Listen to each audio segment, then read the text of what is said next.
Go take him now. This meeting too. Wá rọra o. Height yẹn pọ̀.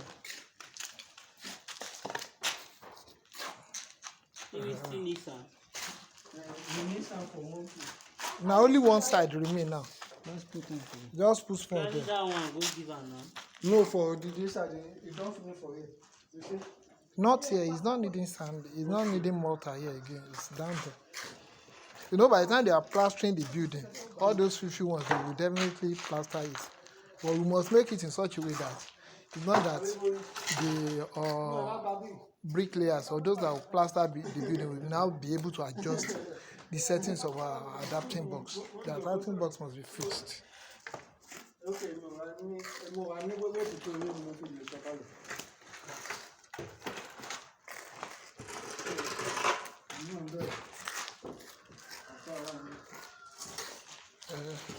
iṣẹ́ yẹn wà àfáà lè yọ wọ́n báyìí kan dọ̀fẹ́ àbí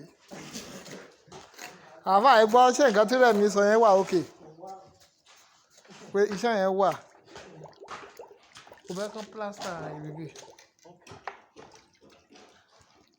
bí akẹ́yìn lọ máa plaster ìbáyìí ọ̀rọ̀ ìyẹn máa gbé yẹn lọ sọ̀rọ̀ yẹn ó sì kẹ́ ọkàn ètì tá mẹ́ẹ̀ náà ẹ gbé láì filẹ̀.